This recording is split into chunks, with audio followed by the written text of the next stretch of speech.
거의 진짜 40년 동안 딱 한 번 있었어요. 앞으로 좀 단기 조정이 있어도 전혀 이상할 게 없는 시점이기 때문에 이렇게 불안한 랠리가 또 오랜만이라서 좀 여러 가지 생각을 하게 만드는 그런 장인 것 같아요. 지금은 저점인가? 라고 했을 때 원래 대부분 만약에 자기가 아무런 액션을 취하지 않았었다면 마치 그게 저점이라는 것을 증명이라도 하듯이 마켓은 지금 10월에 200일 이평선이 깨졌던 그 신저점을 한번 찍고 11월부터 쭉 반등해서 지금은 200일, 100일, 50일 이평선 전부 뚫고 4,500을 넘어섰습니다. 사실 제가 이 이야기를 하려고 지난주부터 이 차트를 그려놨는데 계속 올라서 지금 이 차트만 계속 한 6번 다시 그린 것 같아요. 확실한 건 그동안 증시가 그렇게 반응할 만한 지표들이 나오기는 했었다는 것. 근데 그런 펀더멘탈 다 무시하고 정말 순전히 차트만 봤을 때 이 정도 가격 움직임 정도면 일단 레드플래그이긴 합니다. 일단 이게 계속되려는 법이 없고 한 달도 안 돼서 지금 S&P가 10% 넘게 올랐고 지난 7월 고점을 향해서 너무 빠르게 가고 있는데 그리고 아예 나스닥은 연고점을 찍었죠. 불과 한 달 만에 RSI 30에서 72로 무슨 과매도 구간에서 과매수 구간을 이렇게 빨리 왔다 갔다 하는지. 사실 올 한 해는 거의 뭐 빅테크주들의 질주였기 때문에 나스닥은 오랜만에 47% 올랐고 어제까지도 사실 테크 시장에 각종 호재가 있었고 뭐 마이크로소프트 같은 경우는 거의 뭐 역대 최고점을 찍었죠. 이제 벌써 시총 2.8조 달러, 애플 2.9조 달러 따라잡고 있습니다. 이러다가 진짜 1등 될지도 몰라요, 이 기세로는. 근데 또 이게 증시뿐만이 아니라 정말 빠르게 반응했던 거는 증시도 증시지만 일단 10년물 채권 수익률이 폭락을 했었죠. 정확히 10월 21일부터 이제 5% 찍고 이제 그 근처에서 맴돌면서 이제 막 5.5 가는 거 아니냐, 6%도 가능하다. 완전 난리 법석이었는데 한 10일을 그렇게 시장을 좀 공포 속으로 몰아넣다가 10월 CPI 좀 잡혔다고 다 당일 발표 이후로 바로 급락하고 이제 4% 중반대로 넘어왔습니다. 이런 차트를 채권 시장에서 볼 수 있는 게 대체 얼마만인지. 이게 한 달 만에 이렇게 60bp 이상 떨어진다는 거는 정말 엄청난 일이죠. 채권의 세계에서는. 지난주 CPI가 예상치를 하회했던 것도 있지만 전반적으로 보시면 이게 흰색 라인을 보시면 트렌드가 확실한 다운 트렌드를 보이고 있기는 한데 이게 증시가 기다렸다는 듯이 반응을 해서 이제 발표 당일날만 해도 지수가 2% 뛰었었죠. 그리고 연준이 이제 더 특별하게 눈여겨보는 이 슈퍼코어도 이제 유의미한 하락세를 보이면서 이제 증시에 힘을 실어줬는데 참고로 이 슈퍼코어가 중요한 이유는 미국 물가가 사실 연초부터 이 상품 물가랑 이 서비스 물가가 굉장히 양극화되고 있는 상황이라서 그걸 좀 더 제대로 따져보기 위해서인데 이제 코어 CPI가 그냥 헤드라인 CPI에서 에너지랑 식품을 제외한 그런 지표라면 슈퍼코어는 여기에서 렌트 그리고 주택 관련 항목까지 제외시킨 그런 지표이기 때문에 연준이 좀 더 중요하게 보는 지표죠. 뭐 에너지나 주거 비용 같은 경우는 변동성도 너무 크고 이 가격 추세가 후행하는 경향이 있기 때문에 제대로 된 물가 흐름을 왜곡하기 때문입니다. 그리고 또 지난주 발표됐던 이 생산자 물가지수, 이 PPI도 보면은 지난 2020년 4월 이후로 가장 큰 이 월간 폭으로 MOM으로 하락을 했던 게 10월 이제 마이너스 0.5% 하락을 했던 거고 연간 상승률로 보면은 이제 1.3% 상승률인데 지난번에 발표됐던 9월 수치가 2.2%가 나섰기 때문에 그것 대비 굉장히 크게 떨어졌었던 거고 그리고 이제 PPI가 중요했던 이유는 생산자 입장에서 측정한 물가니까요. 서비스 상품이 제조원가에 나타내는 가격 지표라서 인플레이션 측정하는데 CPI 다음으로 꽤나 중요하게 트래킹이 되는 지표입니다. 아무튼 이것도 확연하게 떨어진 추세를 보여주고 그래서 뭔가 이제 증시 랠리를 뒷받칠 만한 숫자들이 나오긴 나왔는데 그런데 아무리 그렇다고 해도 지금 수준의 랠리는 거의 금리 인하라는 거를 너무 빨리 많이 선반영을 했어요. 너무 오버해서 반영을 했어요. 미국 증시는 참고로 그런 전적들이 많습니다. 항상 오버프라이싱 하는 이 텐던시가 있는데 예를 들어서 이 차트를 보면 이거는 이제 첫 25bp 금리 인하까지 얼마나 남았는가에 대한 이 마켓 센티먼트의 변화인데요. 이 작년 연말까지만 해도 20개월 남았다. 아무런 꿈도 희망도 없는 숫자가 나왔었다가 올해 3월에 그때 막 뱅크런 터지고 그때가 증시 저점이었죠. 이제는 너무 심각하니까 이 4개월 후에 이 금리 인하 시그널이 나오지 않을까라는 게 좀 반영이 됐다가 그게 이제 4개월 남았다고 이제 표현이 되죠. 지금은 뭐 그때보다는 많이 나아졌지만 그래도 이제 6개월 내년 상반기를 보고 있습니다. 금리 인하 시점을, 그 기대 시점을. 아니 연준이 안 하겠다는데 왜 자꾸 금리 인하를 선반영시키는 건가? 이렇게 반영시키는 시장의 심리는 도대체 뭘까? 그리고 이게 어디까지 계속 지속 가능할까? 근데 문제는 인플레이션이 하락한다는 거는 그러니까 물가 상승률이 낮아진다는 거는 물가가 떨어진다는 거랑은 좀 다른 의미죠. 물가가 떨어지는 건 디플레이션이고 그건 또 완전 다른 의미에서의 헬이기 때문에 그건 아니고 어찌 보면 계속 이 물가 상승률이 떨어지고 물가가 곧 잡힐 것이라고 베팅을 한다는 거는 뒤집어서 얘기하면 미국 경제가 성장률이 둔화될 것이다. 심하면은 역성장할 것이다. 리세션이라고 표현을 하죠. 그럼 이제 리세션이 올 거라고 베팅하는 거랑 똑같아요. 경제가 완전 망해서 미국 경제 완전 망해서 리세션이 강하게 찾아오지는 않으면서 물가가 2%대로 떨어지는 게 완전 베스트인데 그게 굉장히 힘든 상태라는 거죠. 연준의 추가 개입 없이는. 그리고 그 개입의 형태가 금리 인하이기 때문에 그렇기 때문에 시장이 이렇게 이 금리 인하에 대해서 이런 희망 회로를 돌리고 있는 것 같아요. 사실 이 진정한 의미에서의 소프트 랜딩이라는 게 미국 증시 역사상 있었던 게 딱 한 번 있었는데요. 거의 진짜 40년 동안 딱 한 번 있었어요. 이게 언제였냐면 90년대 중반에 정말 이 좋았던 그 클린턴 정부 시절에 미국 사람들에게 이 90년대 이 중반은 진짜 굉장한 시절이거든요. 참고로 그때 소프트 랜딩은 어떻게 찾아왔었냐면 당시 그 연준 의장이었던 알렌 그린스펀이 그때도 금리를 급격하게 확 올렸어요. 바로 여기 이 초록색 이 박스 구간 여기인데 그때 확 올려서 94년도에 본드마켓 폭락이 찾아왔던 시기입니다. 그때 제 대폭락 시절이었고 그때 심지어 지금 이상 수준의 기준금리였잖아요. 근데 그때는 미국 경제가 너무 강력해서 그때조차도 GDP는 역성장한 적이 없습니다.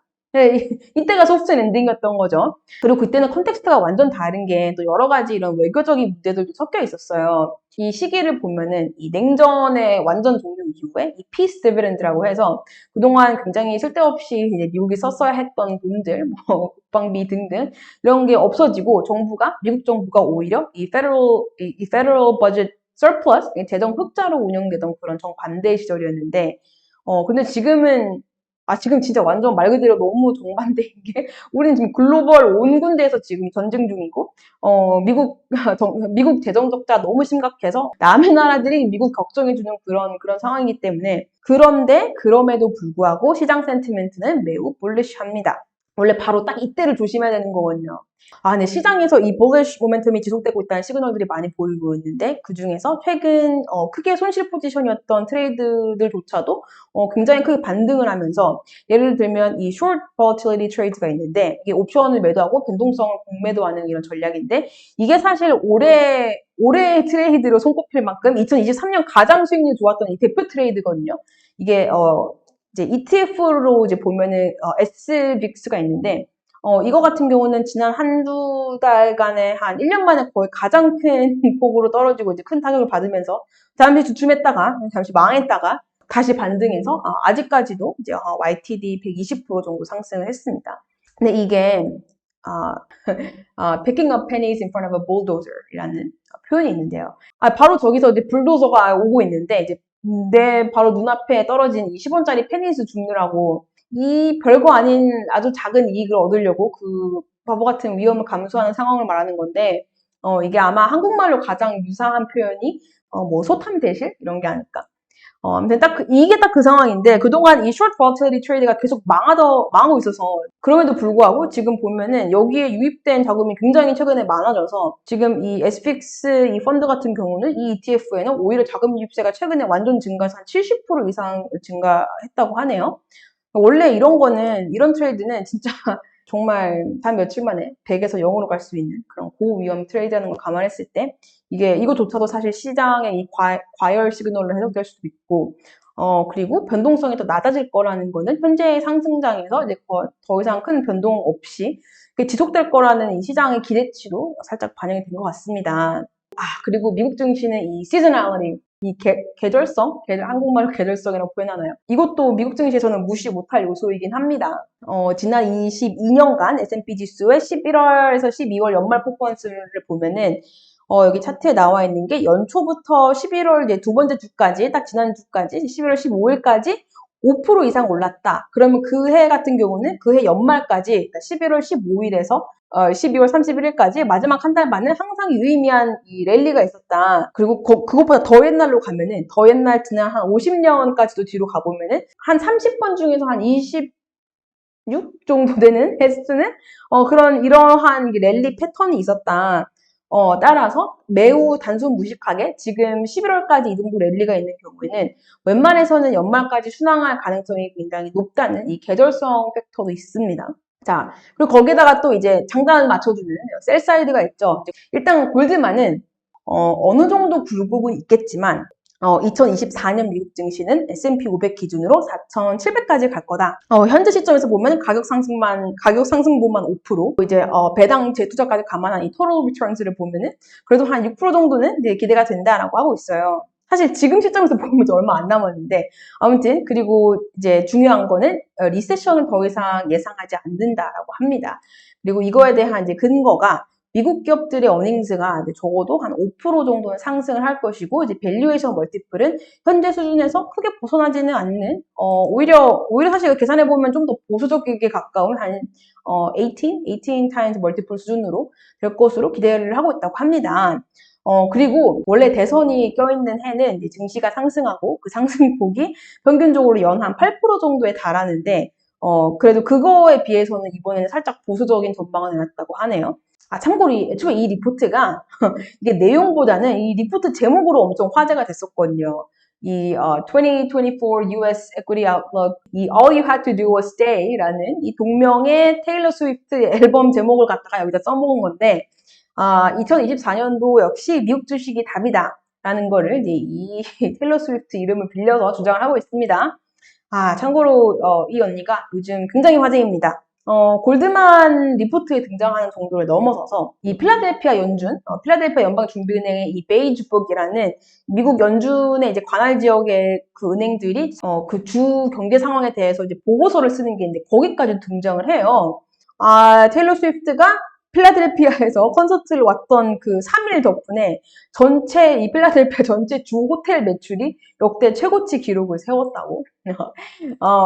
이 에라스 투어라는 이 역대급 콘서트를 지금 글로벌 투어 수준으로 하면서 이미 진행 중인데 벌써 거의 티켓 완판된 것만 한 1빌리언이 넘고 그러니까 이 테일러 스위프트의 말을 듣고 all you had to do was stay. 내년에도 가만히 미국 주식이나 하고 있어라. 증시에 계속 들어가 있는 게 맞고 stay invested. 다른 자산군에 투자할 만한 게 딱히 더 경쟁적인 투자처나 투자 대안처가 이제 없다고 주장을 하네요. 뭐 말 나온 김에 이제 다른 월가 기관들의 미국 증시 전망을 좀 보면 연말까지 이 S&P 500의 이 목표 주가에 대해서도 그동안 슬금슬금 이 타겟치를 올리고 있다가 가장 최근 업데이트된 이 IB별 예상치들을 보면은 앞으로 연말까지 계속 갈 거라는 이 연말 랠리파가 있고 이제 이게 딱 얘네들이죠. 4,600에서 4,800까지 갈 거다. 그리고 딱 지금이 적정하다. 더 이상은 힘들다. 이 4,500선에서 횡보할 거라는 이런 뷰들이 있고 그리고 여전히 증시는 너무 비싸다. 지금 완전 이제 과매수 구간이다라고 하는 이런 뷰가 있습니다. 다 지금 4,400 이하 이제 정말 보수적이게는, 정말 베어리시하게는 3,700까지도 보고 있죠. 근데 여기서 재밌는 건, 이렇게 목표 주가가 다 다른 건 충분히 그럴 수도 있는데, 근데 이 다른 이유가, 이 earnings recession 같은 이 펀더멘털한 이유에서부터 굉장히 달라요. 왜냐면, 이게 보시다시피, 이 EPS, 2023년 연말 기준 예상 EPS를 보면은, 한 198불에서 222불까지 다양합니다. 거의 12% 이상 편차가 나고 있어요. 한마디로 앞으로 지금 당장 다음 4분기 EPS 컨센서스라는 게 거의 아직 형성이 안 됐다는 거, 완전 천차만별이라는 거.